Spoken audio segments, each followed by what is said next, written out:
minutes. April 4th, 2023. Madam Clerk, can we go? Thank you. Cuyahoga County Council Operations, Intergovernmental Relations, and Public Transportation Committee meeting for Tuesday, April 4th, 2023. It's 3:05, and Madam Clerk, could you call the roll? And just as a reminder to all who are in attendance, this meeting is being recorded and live streamed on the county's YouTube page. Calling the roll, Mr. Sweeney. Present. Simon. Ms. Simon is absent. Mr. Jones. Here. Mr. Miller. Here. Mr. Schrein. Mr. Schrein is absent at the moment. There is a quorum. And also like the record to reflect that Councilman Kelly is in attendance. And thank you, Madam Clerk.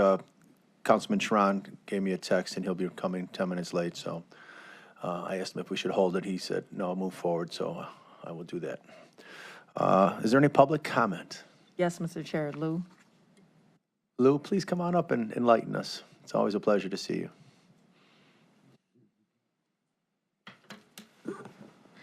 Good afternoon, everybody. Good afternoon. Of course, as always, I'm always here to support our Inspector General's office. However, there's one good news I would like to share with all of you. This morning, I attended GCRTA committee meetings. In the last one, the committee of the whole meetings, there was a bomb. The good news for our whole region, they finally had a breakthrough idea. Somebody decided to think outside the box. Close to I am. I have no box to think of, sorry. They finally figure out what would be the best way to invest the limited funding they have. So they want to purchase the car to replace the rapid, red line and green line. Somebody finally, I said, thinking outside the box to figure out a solution. So that actually will be better using the limited funding they have, and it will actually create a future very beneficial routes in our region. That means this is one kind of car, you can use that on both the platform, the high platform, which is the so-called traditional we call heavy train, heavy lines, and also the light rail. The heavy rail and light rail. So this particular design will do both. So that means they don't have to separate the money to buy two kinds of cars. They buy one kind, which will fit both. In this case, in the future, the best thing we can think of is, in the future, we can create a route for the people living close to green and blue lines. They can take the rapid all the way to Hopkins Airport. Not only the red line anymore. And this will really be a beneficial investment in our region. So last meeting, some of the council members had doubts, thinking that we may not need a transportation department. For this particular thing, I will use it as an example. Yes, we do need a department to help out our regional transportation and to help GCRTA, to help the city to coordinate. And we cannot depend on everything from the state, but we definitely can depend on ourselves to make a certain good plan investment. Fortunately, we also have a NOECA to help. For example, this particular project, NOECA also chipped in with certain funding. Small part. Federal money is still a big portion. But this shows that we will have an opportunity to have the area with a higher density population to develop a better public transit system. So later, if we get other people coming into our region, we have more spots to have a higher densities, we are already prepared. That's a good news. I would like to share that with all of you. Thank you very much. Thank you, Lou. As always, we appreciate that. Approval of minutes from the March 21st, 2023 meeting. So moved. It's been moved and seconded. All in favor? Aye. All opposed? The minutes have been approved. Matters referred to the committee, there are none, but there is a wonderful presentation that is about to enlighten us in a discussion from our Inspector General from the semi-annual report, July 1, 2022 through December 31st, 2022. Madam Inspector General, please come to the podium.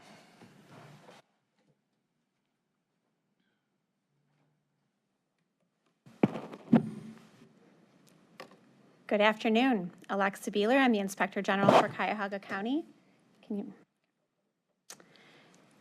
So today I will be presenting... Welcome, Alexis Beeler. Welcome. Today, I will be presenting the Agency of Inspector General's semi-annual report for the second half of 2022. Before I discuss the report, I recently presented to the Audit Committee on the Agency of Inspector General's responsibilities, and I thought it would be worthwhile to start off today's presentation with that same background. The Agency of Inspector General has two founding documents, the Charter and the Code. The Agency of Inspector General was voted into the Charter at Article 15 in 2018 by the voters. It establishes the Inspector General as the Chief Ethics Officer for the county, and it grants broad authority to the Agency of Inspector General to conduct investigations into possible ethical violations of its employees, elected officials, appointees or board members, and those doing business with the county. It also directs that council may further delineate the powers, responsibilities, and duties of the Agency of Inspector General, which it has done. I've listed the code sections that further detail our responsibilities. Section 20401 provides the overall mandate for our agency. Title 4 contains the county's ethics code. Section 501.19 governs contractor registrations. Section 501.21 grants the Agency of Inspector General powers over the county's contracting processes, and Chapter 505 contains the county's debarment code. I took the mandates from our founding documents and tried to organize them into three main categories. That first column deals with our responsibilities as it relates to before there is an act. So without a questionable act, these are our responsibilities as it relates to anything prior to an alleged bad act. That middle column details our responsibilities once an alleged act has occurred, and that third column details our responsibilities regarding our contractors and lobbyists. Under the guidance and outreach section, a big part of what we do is we opine on ethics inquiries. A big part of promoting a culture of ethical compliance is guiding employees before they act to make sure that their proposed course of conduct is permissible within ethics laws. We have our county ethics code, which incorporates the 3 Ohio revised code sections that comprise state ethics laws. And we encourage our employees to reach out before they act anytime they are unsure whether their intended conduct would be permissible under ethics laws. We also opine on conflict of interest disclosures. Employees are required to file 3 different types of disclosures with our agency: secondary employment disclosures, nepotism statements, and also conflict of interest statements. We also receive and maintain financial disclosure statements for our employees dependent on their title. And we also retrieve our elected officials' financial disclosure statements. We retrieve copies of those from the state and maintain those on file as well. We provide ethics training. All of our new employees are required to perform or to complete ethics training within the first 30 days of their employment, and every year thereafter, they're required to pass a quiz and certify that they agree to be bound by the county ethics code. We are also required to establish a whistleblower hotline, which, of course, we have done, and also establish a website. Moving on to the middle column, this is once an alleged act has occurred, we are required to receive and handle whistleblower complaints, which of course we do, and there's no wrong way to file a whistleblower complaint. Complainants may be anonymous and they may choose to remain confidential. Additionally, we investigate alleged violations of the county ethics code. We investigate fraud, waste, and abuse, and also county contracts. If any of our investigations reveal a reasonable belief that a crime has been committed, we are required to refer those matters to law enforcement. Moving on to the third column, as it relates to our responsibilities for our contractors and lobbyists, we have the power to inspect the county's contracting and procurement process throughout all stages. So from the establishment of bid specifications to the RFBs and RFPs and the resulting proposals and bids. We are required to register contractors and lobbyists. Registration is a 3-step process. They are to pay a $100 registration fee, complete a registration form, and undergo ethics training, which is related to that third bullet point, we also administer the ethics training for our contractors and lobbyists, which is very similar to our employees' ethics training, except this provides a little more information on how to avoid improper methods of soliciting county business. We also administer the county's debarment code, which is contained in Chapter 505 of the county code. This establishes a procedure to debar certain contractors or to debar contractors who exhibit certain criteria related to poor business practices. Depending on the reason for debarment, a contractor may be debarred for 18 months, 3 years, or 5 years. And during any period of debarment, a contractor may not submit any county contracts. It may not submit any proposals or bids and may not act as a subcontractor on any county contract. And we're also required to publish our contractor and lobbyist lists on our website, which we do, as well as our debarred contractors list. So this provides a high-level overview of how we performed last half. You'll see that we received and handled 86 whistleblower complaints. This is on the higher end of normal. The typical range is from 39 to 88. We initiated 27 investigations, so we do undergo a heavy screening process to make sure that we are only investigating allegations that are appropriately within our agency. We completed 53 investigations. This is much higher than our average, which is 23 investigations and a half. First half of 2022, we completed 52 investigations, so these high numbers were due to our very focused effort on working through our age cases and becoming current with our caseload. We issued a record 92 ethics opinions last half. The historical range was anywhere from 15 to 74. So we've been receiving a lot of outreach from our employees with questions about whether their intended conduct is permissible under ethics laws, which is wonderful. We handled 180 secondary employment disclosures, reviewed 26 nepotism disclosures. We registered 258 contractors, which brings the total number of registered contractors to 1,730 as of the last day of 2022.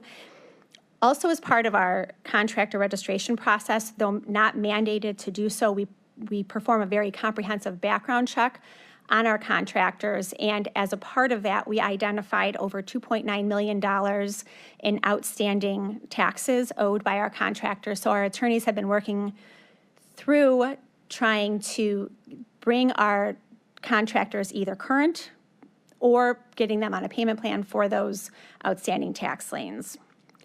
And we debarred 5 contractors. Each of those contractors was debarred for 5 years. Madam Inspector General. Yes, Chairman Sweeney. I'm kind of making a little council chairman prerogative. Jack has a quick question. Just a real quick question. Sure. You initiated 27 investigations and Yes. you completed 53. I'm having trouble with that math. If you only started 27, how did you complete 53?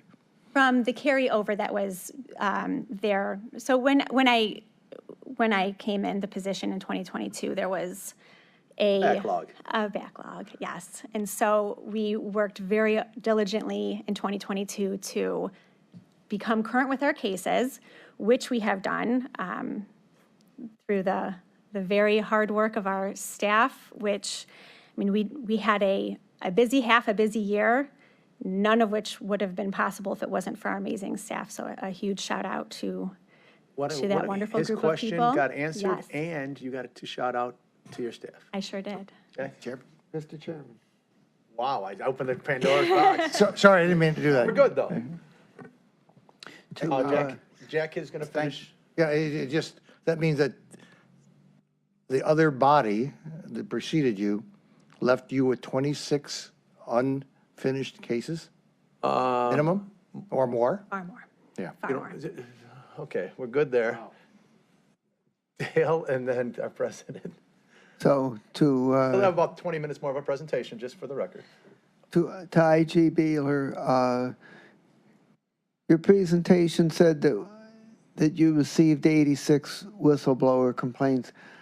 How does that number compare with how many there were in the previous reporting period?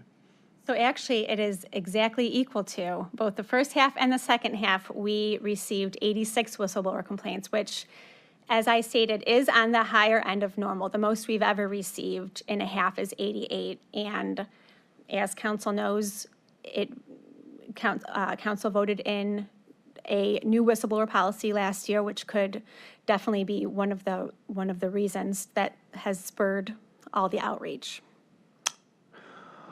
Okay, and my other question is, you said that you barred 5 contractors. Were the largest numbers of these has been for property taxes. Was that the case in these 5, or were there some other reasons? That was the case in 2 of the 5. The other 3 were related to a Department of Development loan where the borrower had defaulted. So we debarred the borrower, the corporate guarantor, and then also the personal guarantor. Okay, thank you. And Mr. President. All right, well, good, when you go last, all of your questions get answered. Oh, no, you can come up, boy. Oh, Yeah. I'm sorry. Yeah, no, that was my question.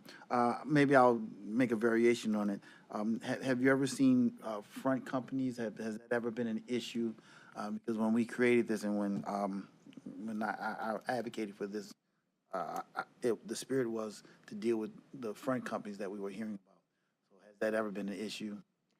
It actually has been, and I will be able to speak more to this next half because we do currently have an open investigation into a possible front company issue. Okay.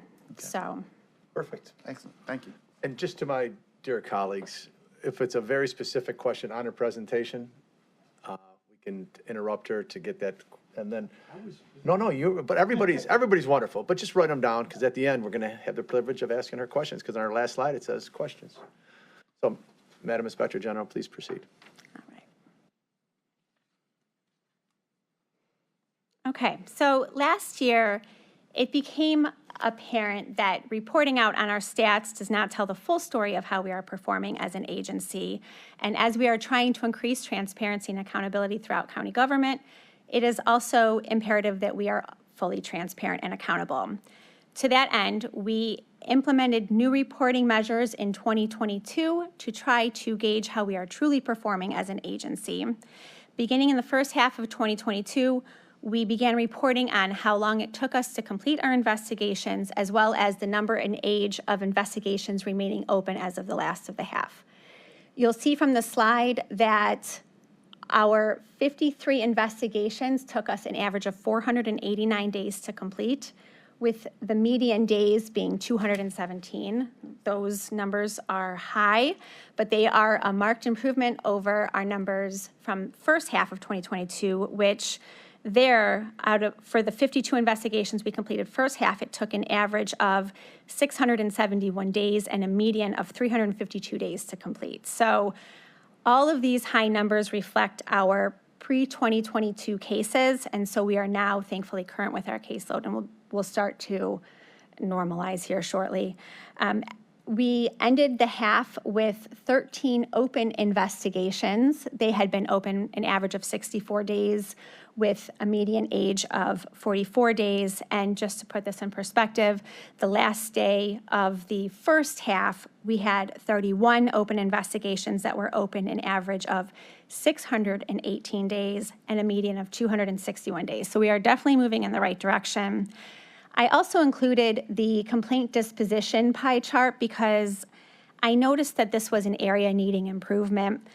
The 6 halves prior to me had an average of about 25% of their complaints remaining open each half, which I believe contributed to the backlog. And so last year we underwent a major process improvement, and now complaints are triaged and handled. The goal is almost immediately, but no later than 5 business days after they are received. So as you can see from the pie chart, we have no complaints remaining in the open status. Our semi-annual report for the first half of last year established 5 goals for us to work toward this past half, which we have accomplished all of them. We updated and modernized our website. We worked with the Department of IT to completely revamp our website, including reorganizing and streamlining the content and automating all of our forms and disclosures. We also enhanced IT security within our agency. We reviewed all of our IT security controls, and we made sure that we were following best practices. And we also installed hard drive encryption on our laptops to help prevent any unauthorized access to any of our stored data, since we do work with highly sensitive and confidential information. We completed a new employee ethics training, which is comprehensive and also is interactive to hopefully help employees retain the material. We expanded our automated data analytics program. We are currently using data analytics to look into 4 different areas. Last half, the scripts were all developed and run using 2020 data. The 4 areas we're looking at unlawful interests, so whether any of our employees have any unlawful or undisclosed interests in county contracts. We're looking at accounts payable. There are various ways we are looking into possible fraud or waste, one of which is duplicate payments, which I will discuss separately later. The third is contractor registration compliance. They're just using the 2020 data, we were able to spur 60 contractor registrations. And then the fourth that we are looking at for now is employee payroll. And there we're looking at such things as overpayments and employees paid past their termination date. There we have not completed any of the employee payroll reports yet, so they are still ongoing. However, we have so far confirmed that for 2020, we have identified $11,000 worth of payments to former employees past their termination date that were made in error and that were never recouped, as well as over $60,000 worth of overpayments to our employees just based on one of the ways that we're looking at overpayments. And I just learned today that one of the other ways we're looking at possible overpayments that we received confirmation that 30,000 out of the 100,000 identified were actually made in error and never recouped. So right there, I mean, we've identified over $100,000 worth of issues, which is, of course, significant. However, there is a win. It has been sparking the attention of the departments to try to put controls in place to prevent these types of issues from happening. So that's, of course, what we want. And then the fifth goal for the second half was to increase our investigation timeliness, which we have through significant process improvements. And as we start to become current with our larger data projects, and as soon as we get those well established, we expect everything to become even more timely. Mr. Chairman? Madam Director, I'm going to recognize, or Madam Inspector General, I'm going to recognize Dale Miller at this moment. Okay. Councilman? Could you give me some examples of the kind of process errors that would lead to the overpayments that you described? So for the overpayments, we're looking at it a few ways, but the figures that I shared, the 60,000 and the 30,000, those are what our data analytics program manager calls low-hanging fruit. So for the 60,000, the way that was looked at was, so obviously an employee's pay is based on hours worked and pay rate. So regular hours times pay rate should equal regular earnings. What he did was develop a script to take the regular earnings divided by the regular hours, and any discrepancy between the pay rate for that pay versus the pay rate that the employee should have been paid, that flagged as a positive result in the system. And there were, due to lack of internal controls, there were some errors that were made. There was, that's really the big piece of it, is a lack of internal controls for that. But that's how that $60,000 figure was, how we arrived at that $60,000 figure. And so when we identify the amount that appears to be overpayments, we do reach out to the department so that we can verify that indeed they were wrongful and that we have not recouped the funds. And so the $60,000 is money that was paid out wrongfully, but the funds were not recouped. And then the $30,000 figure was just based on looking at regular hours. So if there was an extremely high number of regular hours, something that wouldn't make sense, that would have flagged in our system. And Mr. Chairman, to Inspector General, have you also found underpayments? You know, I would have to go back and talk Good to our answer. investigators. That is, Good enough, thank you. Okay. You answered it. Mr. Miller, I'm going to try to stay focused because those all can be written down. That's it. okay. So this is just a quick look at our budget. We have, We know how much you have in your budget. Let's go to the next one. okay. Dale went right through it. So, I screwed you up. I guess you have to talk about your budget. it's probably going to scroll all the way through now. You're good, just continue on. I'm just trying to help. Are you able to advance it? Okay. Well, just to say with our budget, we have two funding sources, the general fund and then also, oh, can you go back one? And then also our vendor fee fund, which is a revenue generating account. Okay, now I am going to be talking about a few of our specific investigations. Good. Okay, so the first deals with the Sheriff's Department's commissary inventory.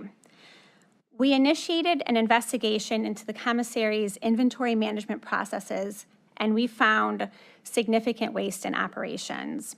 I've included some of the highlights on the slide.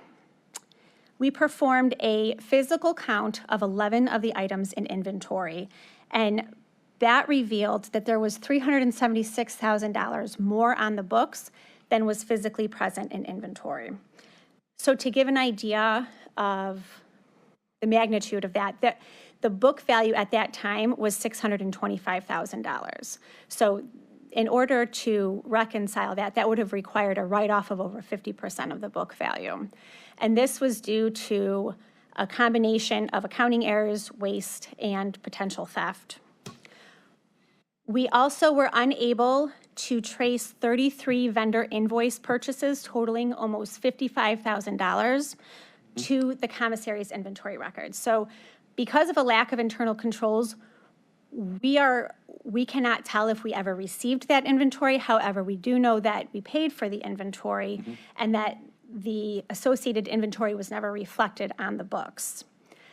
And also, as you can see, there was a little over $72,000 in unauthorized write-offs and almost $1,800 of expired inventory, which is all waste. Thank you. We're going to continue on, and then we're going to get to, we'll probably ask some questions on this one. Sure. In depth a little bit more. Okay. We also looked at the procurement practices for the commissary and the use of profits generated by operations. The commissary fund is a revenue-generating account where profits are generated when inmates purchase goods from the commissary using funds from their inmate trust account. We identified noncompliance with several county and state administrative rules, as outlined on the slide, that still must be followed even though it's a revenue-generating account. So to put it in perspective, we also have a revenue-generating account. Our vendor fee fund is funded by contractor registration fees that are paid. However, even though it's a revenue-generating account, we still have to follow all the rules. So we still receive budget appropriation that's approved by council. When we enter into a contract, the funds are encumbered. Any spending that we want to do from that account still requires the appropriate approvals, whether it's from Board of Control or County Council. The law department reviews our contracts to make sure there are no terms that would be potentially risky to the county. And if the spending on the contract exceeds $10,000, that contractor registers with our agency. None of that was happening with the commissary fund. So even though they had more than $1.9 million in spending for 2020, they were operating without an approved budget. We identified 30 instances where Board of Control would have been required, and one instance where County Council approval would have been required, but no approvals were sought or received, and we only identified one instance where the law department where there was law department review. So in addition to those findings, we also found several instances of expenditures from the commissary fund for unallowable uses. Per Ohio Revised Code, Section 34125B3, any profit generated by commissary operations can only be used for a specified set of allowable uses. I've outlined those on the slide, but just to read them, so profits from the commissary fund are only allowed to be used for A, to purchase supplies and equipment and to provide life skills training and education or treatment services, or both, for the benefit of persons incarcerated in the jail. B, to pay salary and benefits for employees of the sheriff who work in or employed for the purpose of providing service to the commissary. And C, to purchase technology designed to prevent contraband from entering the jail. We selected a sample of payments from year 2020 and reviewed them for compliance. And we identified the expenditures I listed on the slide as those that we believe were not allowable uses per the Ohio Revised Code section. You'll see that there was a $36,000 payment for a vehicle for jail canines. There was $30,000 for riot ammunition. There were laptops, printers, and headsets purchased, and those were not purchased for any life skills training or anything like that for the inmates. Those were purchased so that Sheriff's Fiscal Office staff could work from home during the pandemic. And then there was also reimbursements for employee travel, employee food, parking for use of force training. And then there was a $25,000 payment to Watch Systems LLC, which, because of the method of that payment, we ended up initiating a separate investigation, which I'll discuss next. So you can see that those expenditures were not for the benefit of our inmates or any of the other allowable uses per 34125B3.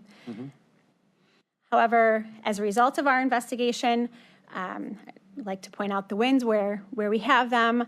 The fiscal officer and our director of OBM and the then sheriff, interim Sheriff Hammett, they started working almost immediately to try to implement one of our recommendations to move the commissary fund under the umbrella of the fiscal officer to ensure compliance with the sections I listed in the previous slide, and to segregate incompatible duties, and to also reduce the future risk of expenditures in violation of 34125B3. Keep going.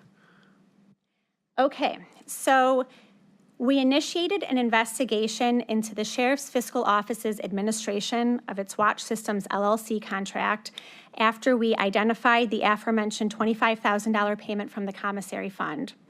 Watch Systems LLC provides community notifications and verification of sex offenders' residences within Cuyahoga County, so it is not an allowable use of commissary funds.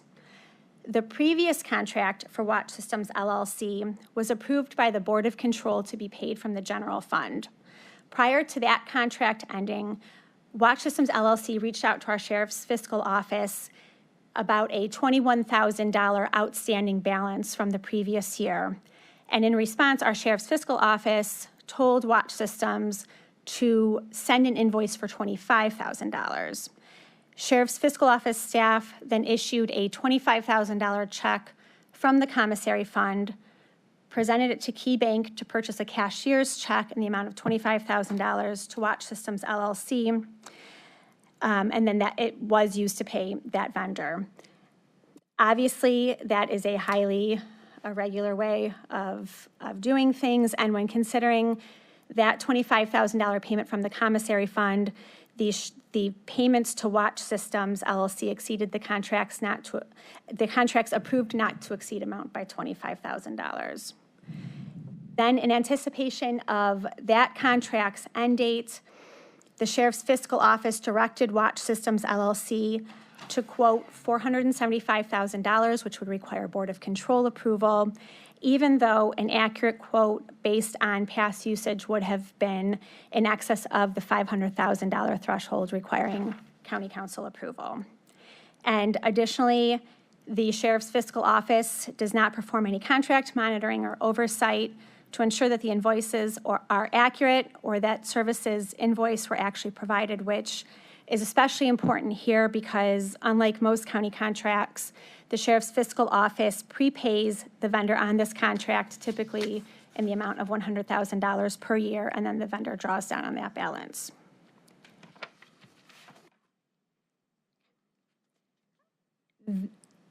This was our review of the duplicate payments issued for year 2020. It is part of our accounts payable data analytics program.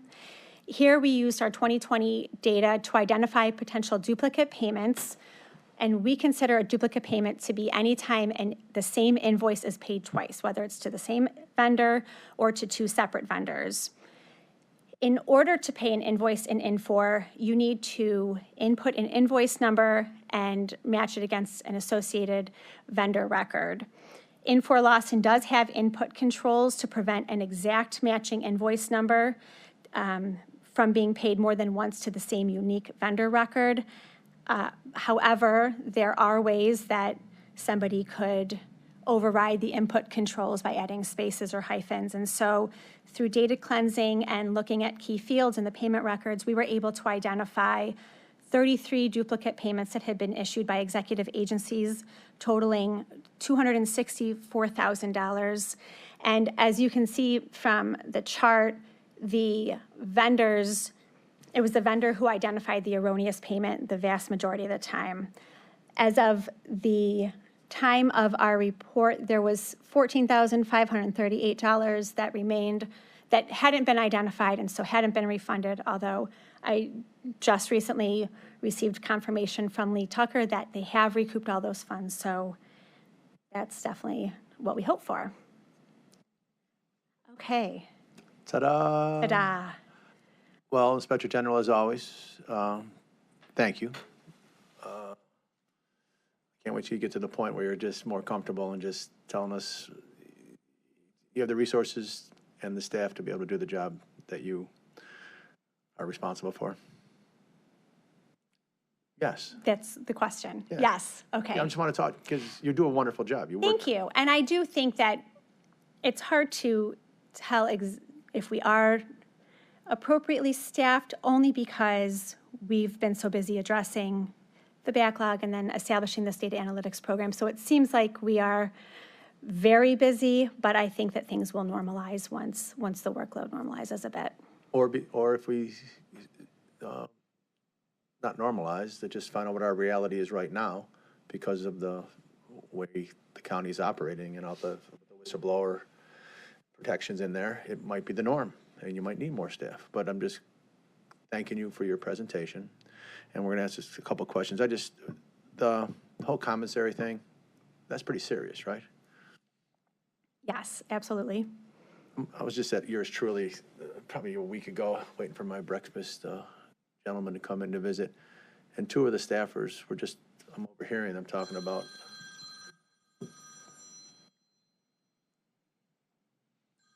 $500,000, you know, it's criminal. Why did we lose all this money? The sheriffs are, the jail's a really tough place to work. They're underpaid, and how come they're wasting money? So the way you've described it, it seems that through the reporting, 3 lower level individuals were terminated, and I don't know what was the cause there, but there's nobody I see being held accountable for these, would you call it, holes in the process, or controls in the lack of internal controls, definitely. And one of your slides says, refer matters deemed criminal to law enforcement. Do you make that determination? Well, we do make a determination as to whether we believe there's a reasonable belief that a crime has been committed. Here, and I actually had discussion with the prosecutor's office several months ago, but here, because it was in such poor shape, it was hard to point to any one root cause of all these issues, one person that could be held criminally liable for any of this. I'm just stuck on, it was so bad, we can't hold anybody accountable. That's kind of not an acceptable answer in my logic. Well, it's not a great situation. Of course, I don't make the call as to whether charges should be brought. The appropriate agencies are aware of this report, but it was a strong combination of accounting errors. I mean, accounting errors did play a part in this. What is accounting error? Is that a human error that somebody didn't do something? Or I'm reading this a little bit, Right. it's saying, we are missing something. And So- if missing something, if they didn't do it, So let me give an have they taken it, or it's just, I didn't show up to work today and somebody else took it? So when I say accounting errors, it could mean a lot of things, but one of the situations that sticks out in my mind is one of the inventory items that was one cost was recorded in the IMAC, which is their jail management system that is used, was recorded as being much higher in value. So right there, that throws off the books. There were many instances of the inventory being recorded in IMAC, the records, as one price, but then invoiced from the vendor at a different cost and no adjustments were made. So there were a lot of issues. So for instance, when I talk about that, yes. I got that. I'm just Yes. trying, those are all explainable. Those They are added a zero, explainable. they did something wrong, a hyphen and a comma. Right. But I think I heard that there was money missing.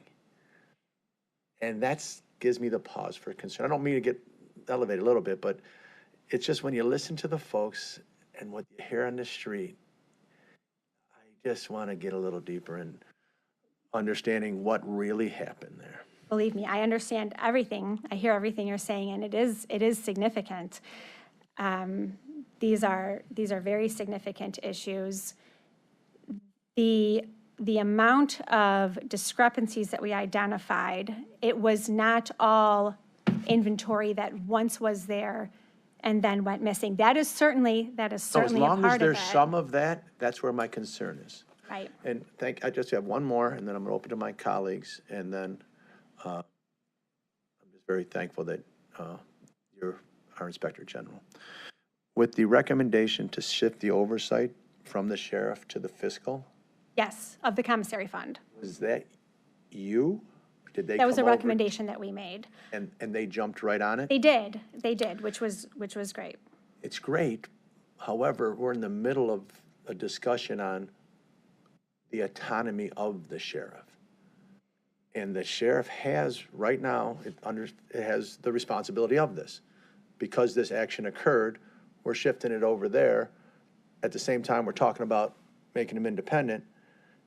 And then we'd have to shift it right back, but we can't shift it right back because they didn't do a good enough job. So I would have asked for a pause before that decision was made until we internally as a council figure out the direction.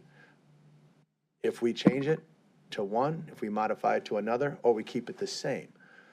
So I just thought that might have been a premature decision because of the reality and the discussions that are surrounding the reporting of the sheriff to, just the reporting of the sheriff in general to the Cuyahoga citizens of Cuyahoga County. Well, as it relates to the reporting structure for the sheriff, so the prosecutor is an elected official, and even some of the prosecutor's accounts are under our fiscal office. It just maintains a segregation of duties.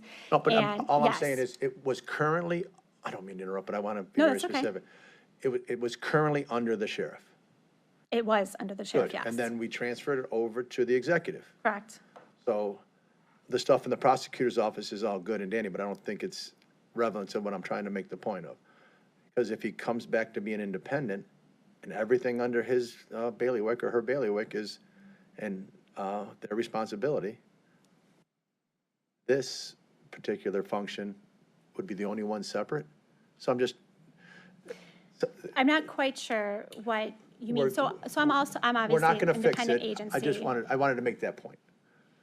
it doesn't fix everything, but it definitely does improve it significantly. So we are also an independent agency, and we have all of our funds under our county's fiscal office.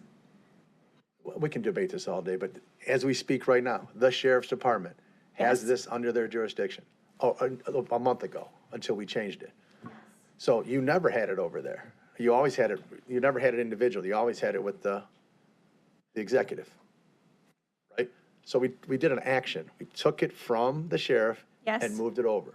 You're trying to Correct. compare yourself, saying, we have the same thing, but you never moved it from you to the sheriff.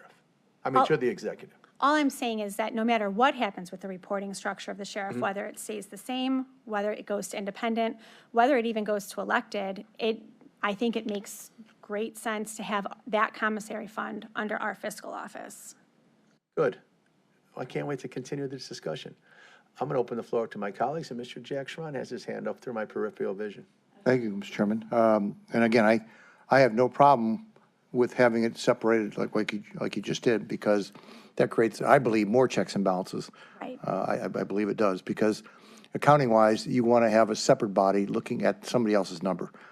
You get a better, I believe, a better identification. On your commissary, what is there a common, any common thread for the names that show up there in regards to that? And you're smiling, so I can. Well, I don't mean to smile, but there. It's okay, you're allowed to smile. Smiling's okay. It was operated by the sheriff's. No, I'm talking department's about within the names you have identified as being, that had touch points where there was an error identified. Was there any name that kept coming up, or names that kept coming up on a regular basis that might have touched that? So as far as errors as it relates to commissary inventory and the huge discrepancies between the books and what was physically in inventory, it was, that I don't think boiled down to one person actually I didn't say causing one, I the said, errors. yeah. It was, the sheriff's fiscal office was responsible for overseeing the commissary operations. And so due to a lot of the issues and the lack of internal controls and other issues within the commissary, that contributed a lot to the issues that we saw. And as far as the procurement practices too, I mean, that would have come down to the sheriff's fiscal office. Okay, the concept of money laundering, as I'm sure you're well aware of, is done through this kind of a technique where something gets valued at X, gets written down, and then the cash is, as it corrects with the discrepancy, some way, shape, or form on the books. And so it is something, when you're talking about, $250,000, there's a lot of, as our chairman has expressed some concerns, that's a lot of money that's moving around in funny shape out there. And I guess I was really curious as to whether or not there's any name that shows up, or two or three names that show up, and I can only think that there would be. And if there's a commonality that this got written down, this one got written down, this one got written down, and it was X, and then Y was involved with the series, and I just hope that we're looking at this from a very serious standpoint, and whether or not there's a criminal action taking place, because I believe that this is where funny stuff can happen. And then the other one that you also went through is duplication. I mean, your duplication was $250,000. Is there any common thread in any of those names that shows up where they're getting duplicate payment? Because again, it's so easy for the person on the payroll side to do something for a friend on the recipient side, that all of a sudden the cash. And so in both these situations, was there any restitution paid by anybody back to the county? And we're talking $500,000 here. So for the duplicate payments, we have, as of just recently, been able to verify that all of that money has been recouped. And that was across all of our departments and agencies. We did not see any common names come up there. It was pretty Purely widespread. accidental, you might have. It was accidental. It was an override of the input controls because they maybe couldn't figure out why a payment wasn't going through, when in actuality it had already been paid. So maybe they added an A or a space between the second to last number and the last number. As far as the commissary, I'd just like to go back to it. When we look at these things, the first thing we're looking at is fraud, and then it's waste. We rule out fraud, and then we look at it through the lens of waste. So there were a few individuals who did have control and access to everything. We looked at all of their QuickBook payments as compared to the key bank payments, and we were able to identify that anything that was reflected on the books as being paid out, it matched with the bank records. So we were not able to find any evidence of fraud or anybody stealing any of the money that they had access to.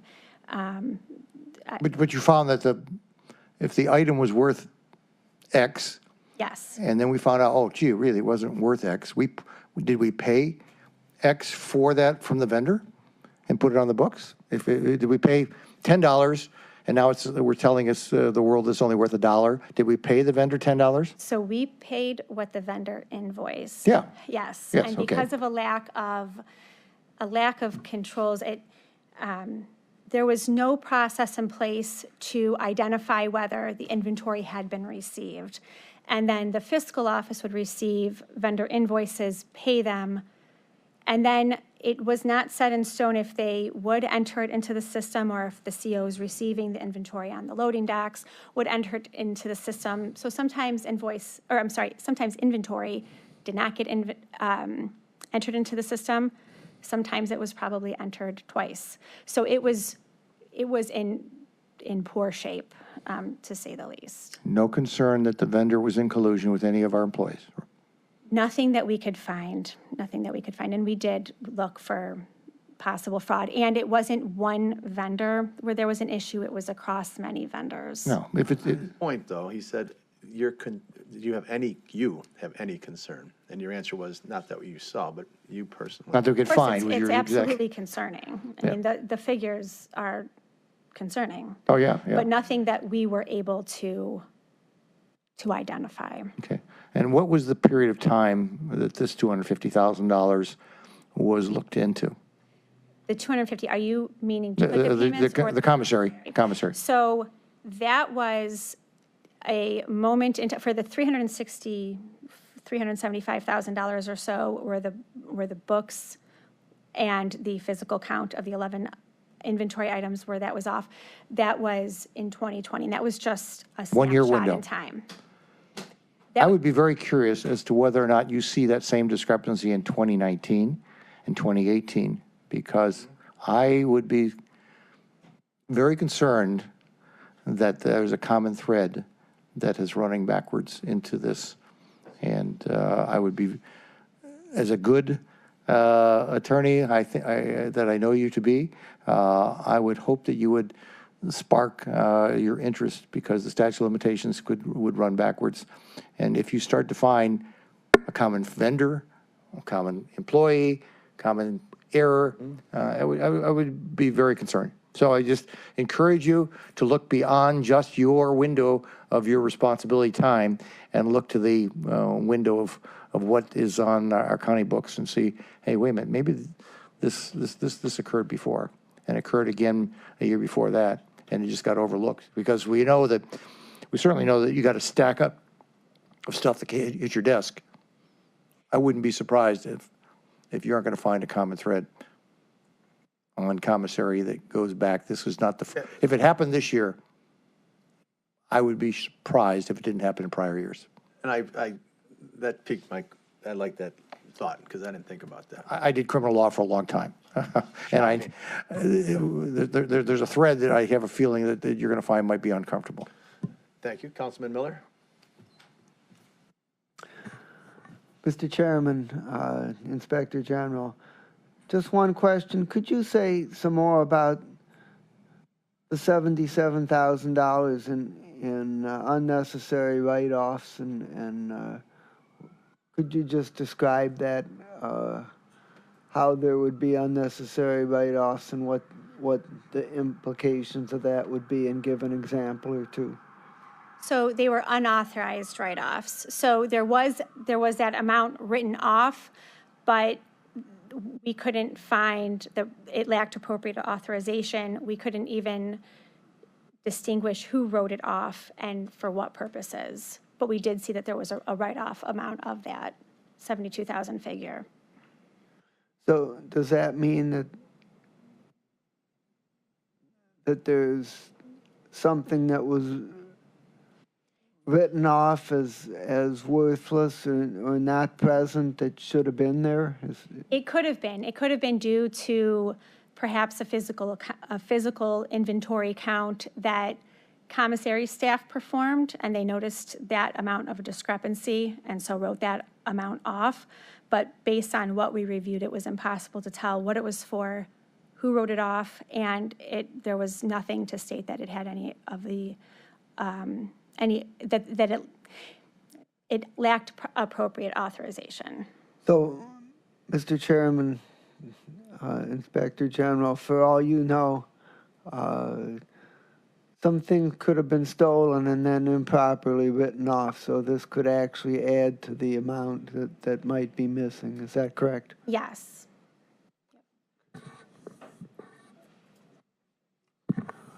Okay, thank you.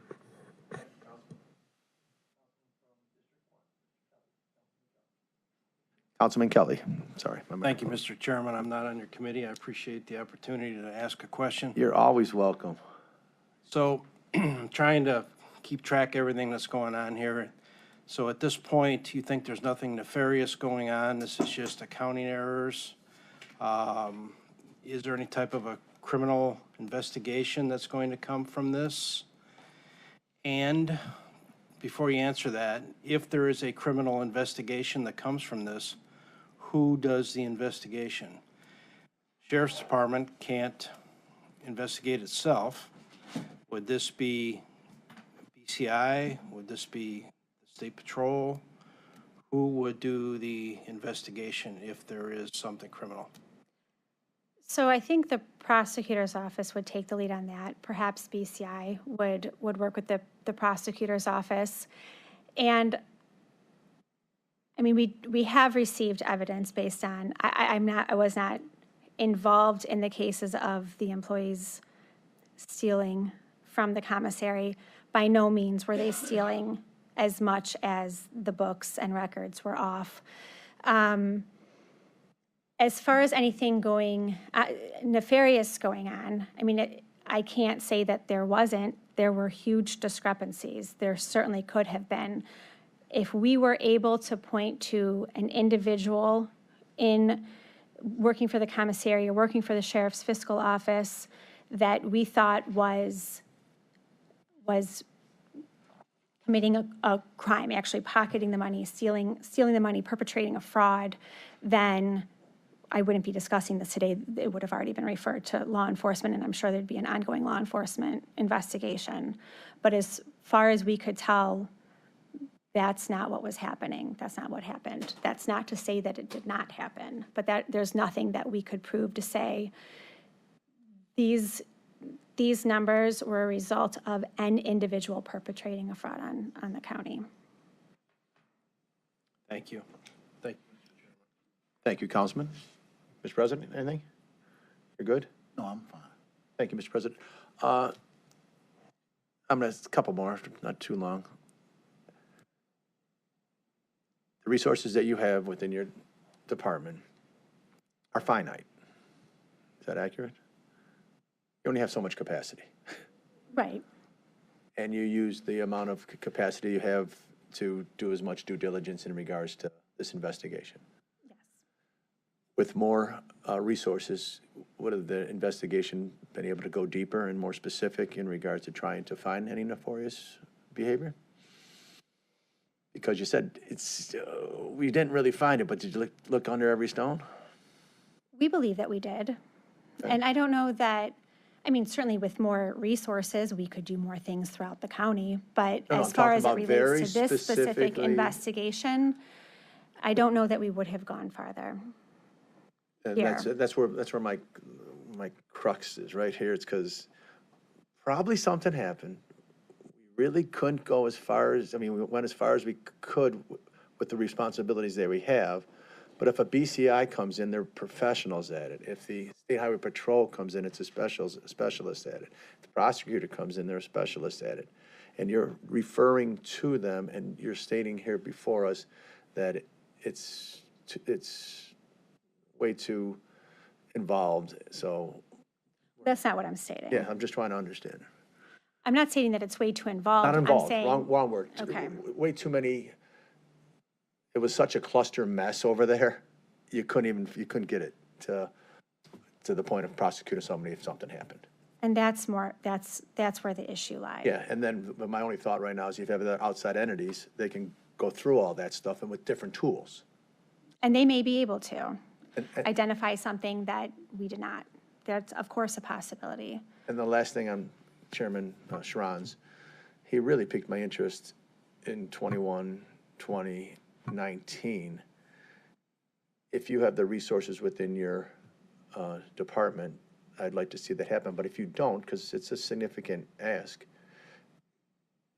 what resources could you get? Outside contract, have BCI or somebody else come in to go through it to see if there could be a pattern to continue the investigation, to possibly help identify the, what'd you call points or? My concern is that if you have a common thread. A common thread, that- that's what I was that looking for. Maybe you still have maybe you have a 250 and a 250 and a 250, that would really pique my interest. In yours, can we go back a little bit to see if there is a common thread? If you don't have the We resources, did, how do we help you? this investigation did span, we did look at 2020, 21, and 22, different things from the different years. The problem with going back, though, any further was that we don't have the luxury of being able to say, okay, we're going to perform a inventory count of these items and compare them against the book value. That's no longer there's no- the option. Got it. Okay. You have fun? Great time. Jackie as has one always. more before we go. But wouldn't you have a year-end inventory that you close out the books in 2019? You'd have a year-end inventory that So they close were out, and then you would supposed- make an adjustment that's saying that in order to true it up, I need to make an adjustment and write it up or down, as Mr. Miller was alluding to make sure that when I closed out 19, even though you don't have the ability to do a physical count, it would show up on the books someplace to, like we do in a balance sheet, you would have to true it up on as far as that. It's a mini business that you're running over there, but it's got a lot of revenue. It does. And they were supposed to be performing physical inventory counts periodically. And even though we were told that that was the practice, they clearly hadn't been performed for quite some time when we were in there. When you say quite some time, so this is maybe since the entire appointed sheriff new government timeframe? 12 years? Oh, I don't think that. I would have to go, but No, I'm just trying to say, because it's a long time, so maybe none of the sheriffs even did this. Or was it good for a while and it faded? Or, so I'm just, $500,000 of money that is not appropriately where it's supposed to be. I don't want to say stolen, but. not stolen and not necessarily missing either, because did we ever have all of it? It was hard to tell from the books and from.